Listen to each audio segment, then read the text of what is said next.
How you think determines how you lead. Unfortunately, we're all vulnerable to strong cognitive biases and unhealthy thought patterns that negatively impact our leadership. You know how it goes. 1 minute, you might have strong, healthy, confident thoughts. The next minute, you're battling fear, insecurity, and self-doubts. In this episode, we're going to identify one limiting mindset and work to adjust our thinking so we can expand our leadership. If you're new with us, we release a brand new teaching on the first Thursday of every month, and we drop bonus episodes. I would encourage you to hit subscribe wherever you consume the content. And this is super important too. I'd like to encourage you to get the leadership guide. If you go to Groeschel.com and click on leadership, you can sign up for the leader guide, especially in this episode. I think it's going to be really helpful to you. Not only can you review the content, you can also teach it to the team. And in this episode, I'm going to give you some statements that are going to be really difficult to remember if you're driving your car or running on a treadmill. So I encourage you to get the leader guide, and all the statements will be there available to you. I want to give a sincere and big thanks to those of you who have rated or reviewed the content. If you haven't, and this content adds value to your leadership, it would mean so much to me if you'd write a review or give it a rating wherever you consume the content. It also is really meaningful to me when you invite others to listen and join in to grow in their leadership. Thank you big time for posting on social media. If you do happen to tag me, we might actually see your post and repost it to invite others to be a part of our community. Now, I'm really excited to tell you that I've got a brand new book out. It's called Winning the War in Your Mind, Change Your Thinking, Change Your Life. It just released a couple of weeks ago, and honestly, we're pretty blown away. All the books that I've written, this one has by far the biggest launch, and I'm super thankful. We're hearing great reports about how the content is really helping change the way people think. I do want to tell you that over the next few weeks, we're going to be dropping additional podcasts all about the mind, how we think as leaders. So if you watch for it, there'll be short episodes about how the best leaders think over the next few weeks, complementing the teaching of the book, Winning the War in Your Mind. So let's dive into new content. What I want to do is I want to talk to you about the importance of your mindset as a leader. I'm going to give you some quotes from my book, Winning the War in Your Mind. I'm going to give you some big thoughts that will apply to every area of your life, but then what we're going to do is we're going to tweak them to apply them to your leadership, because when it comes to your leadership, your mindset matters more than you can imagine. What do we know? One of the driving quotes from the book is this: "The life you have is a reflection of the thoughts you think." In so many different ways, the life you have, what you experience, is a reflection of the thoughts you think. For example, two people can be in the exact same situation, and one person might be miserable about what they don't have. The other person in the exact same situation is grateful for all the things that they do have. The same is true in leadership. You can look at two different leaders who face the same exact problem. One leader feels hopeless, afraid, and timid. The other leader in the same situation feels hopeful and energized to find a solution. What do you have? The same situation, but an entirely different mindset. What do we know? That the life you have is a reflection of the thoughts you think. Applied to your leadership, the organization you lead is a reflection of the thoughts that you think. Whatever you lead, your culture, the work ethic, the drive, the mood, the passion, it will always reflect your mindset. I want to say it again. The organization you lead is a reflection of the thoughts you think. So, if you don't like what you have, it's time to change how you think. What I want to do is I want to talk about your thoughts. Think about what you think about. And the reality is that you have some dominant thoughts. You have some thoughts you tend to think over and over and over again. The good news is that some of those thoughts are very healthy. The bad news is that some are not. Some are productive, but some are more destructive. If we believe this truth, that your life is always moving in the directions of your strongest thoughts, it's really easy to take a leap to your leadership and say this: your leadership is always moving in the direction of your strongest thoughts. I'll give you some examples. If in your mind, deep down, you believe you really can't trust people, I promise you, Over time, if you don't trust people, your team will eventually become guarded and untrusting of others. If you think things are always bad and they're going to get worse, if that's your mindset, if you think things are always bad, your mindset will create a timid and a risk-averse culture. If you find the good in people and problems and see opportunities, your team, they're going to do the same thing. They're going to look for possibilities instead of always dwelling on the problems. If you believe in your mind that there are unlimited possibilities for impact and growth, your team will become more aggressive and innovative. Why? Because your leadership is always moving in the direction of your strongest thoughts. When you think about it, you are the leader that you are today because of your thoughts in the past. Now let's project forward. The leader you become tomorrow will reflect the thoughts that you think today. I'm going to say it one more time. Whatever you lead, your culture, your work ethic, your team's attitude, it will always reflect your mindset. So, if you don't like what you have, it's time to change how you think. Now, let me slow down and give you just a little bit of a warning and tell you that the rest of this content is going to require some work from you. Like, seriously. To really apply what we're talking about, you're going to have to reflect some, take some notes, and so you may listen all the way through. You may want to actually watch this podcast because we're going to put some words up on the screen that will be helpful not just to hear but to see. And then I really want to encourage you to get that leader guide because it can help you to apply what we're going to talk about. I'll just say sincerely that doing the work on this exercise, it could be one of the most important things that you do that impacts the potential of your leadership. So if you're ready to get to work, I am. Let's dive in. What I want you to do is be honest for a moment and acknowledge that as a leader, you have some crazy strong cognitive biases. You have really well-developed mental filters, or we might call them mental frameworks. Now, you might say, okay, what is a cognitive bias? We'll try to unpack it.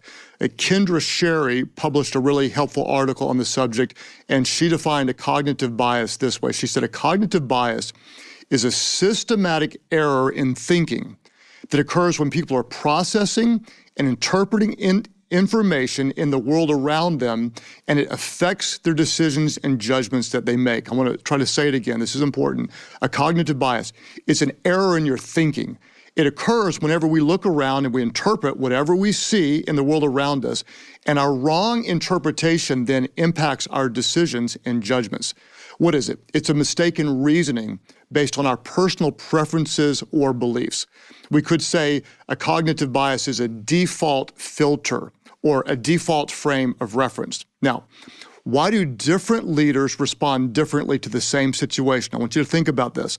Same problem or same opportunity, and two different leaders have two entirely different responses to the same situation. Why do they respond differently?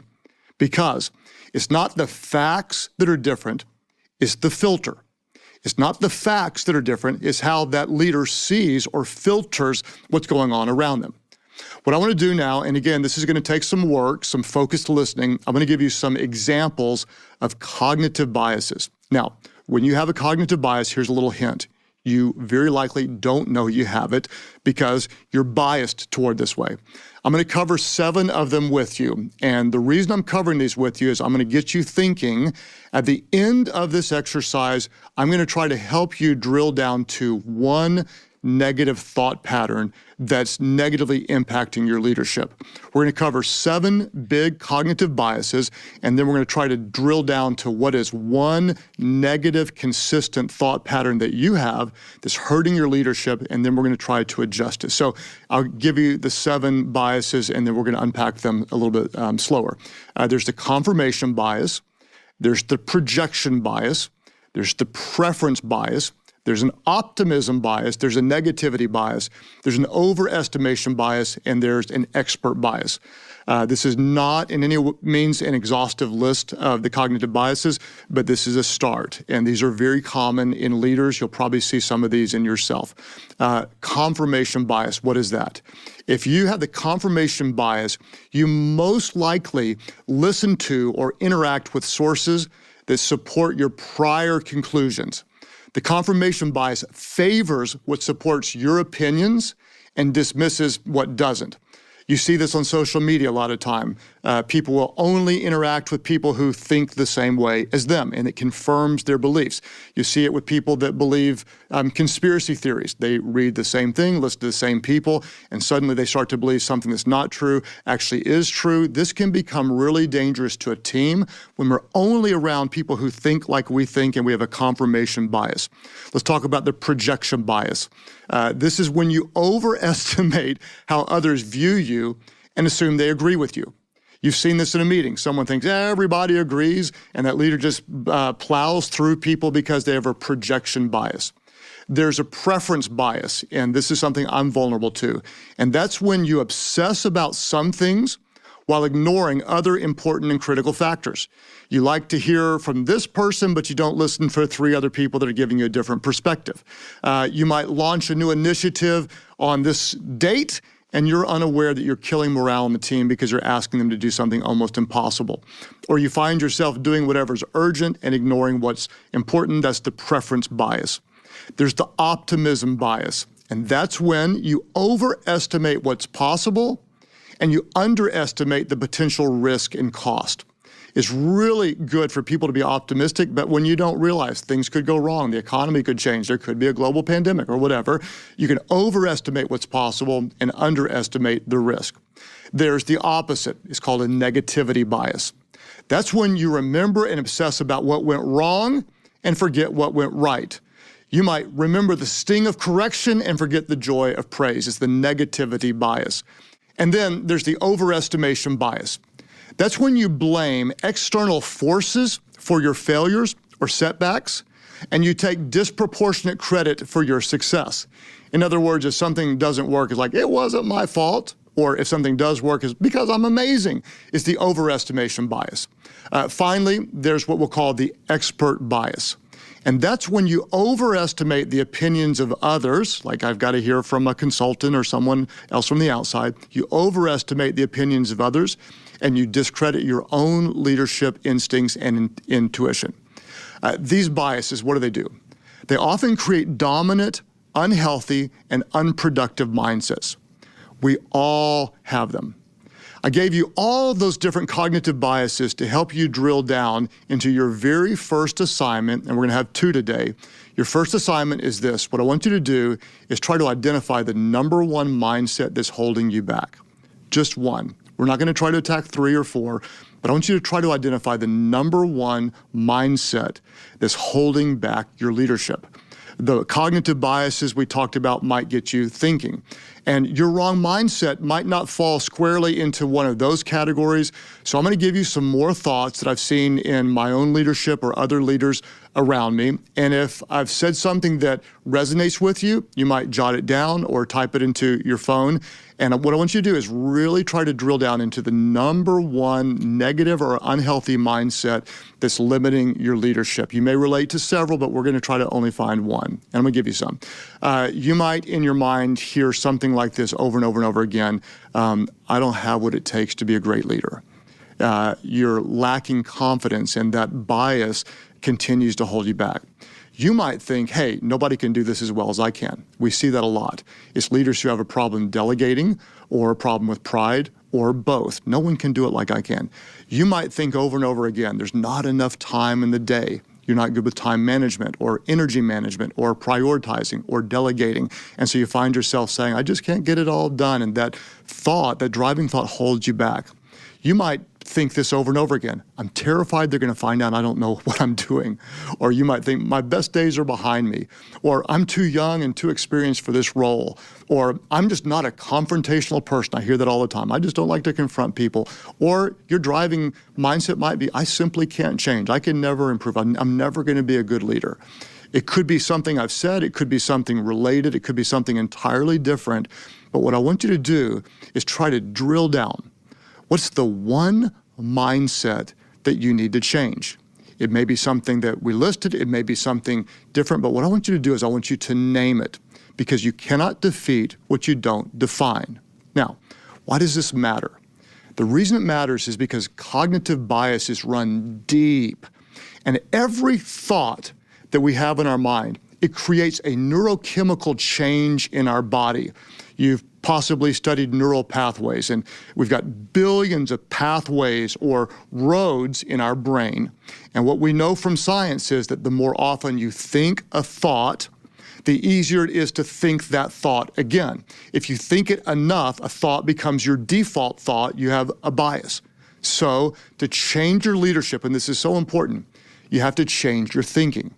To think in a different way, what you want to do is you want to forge a new path in your brain. Science would call it rewiring your brain. As a Christian, the Bible calls it renewing your mind. Both are absolutely accurate, consistent, and true. What I want you to do is just name one wrong thought pattern you've thought again and again and again that's limiting you and holding you back. Now, once you have your target in sight, once you've named that mindset, now it's time, number 2, to describe the new mindset that will be true about you. Assignment number 1, what's the wrong thought pattern holding you back? Number 2, describe the new mindset that will be true about you. I'm going to ask you this question twice so you can let it sink into your soul. What specifically do you want to think to replace the old negative and unhelpful thought patterns? What specific thought do you want to forge into your brain? What do you want to think to replace that old and negative and unhelpful thought patterns? I'm going to give you some examples. And this is the part, these statements will all be available for you in the leader guide. If you'd like to get that, we'll happily send it to you.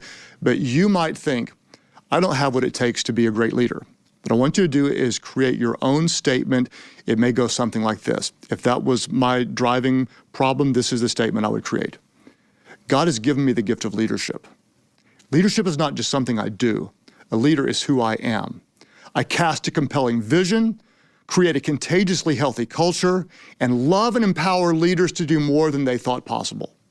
I would say that statement again and again and again and again and again and again and again in my mind until I forge a new path and believe it to be true. Let me give you more examples so you can apply this to your own leadership. You might have a pride or a delegation problem and think, no one can do it as well as I can do it. Well, that's really, really stupid. I can get in your face. So here's your statement. You're going to say this, something like this. I'm surrounded by great leaders that are getting better every day.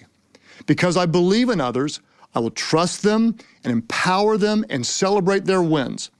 My value isn't based on what I do, but on what I empower others to do. So important. I want you to drive that into your mindset. It's not about what you do, but what you empower others to do. I'll give you some more examples. You might say, there's not enough time in the day. You're going to create a statement that becomes a new driving force in your mind. I would say something like this. I have time to do everything that I choose to do. Because I'm an effective leader, I work efficiently, prioritize effectively, and delegate strategically. I get stuff done. If you find yourself with a limiting thought, my best days are behind me, I'm just not going to make a difference, you're going to come up with your own statement. I would say something like this. Since I'm not dead, I'm not done. My experience is my greatest asset.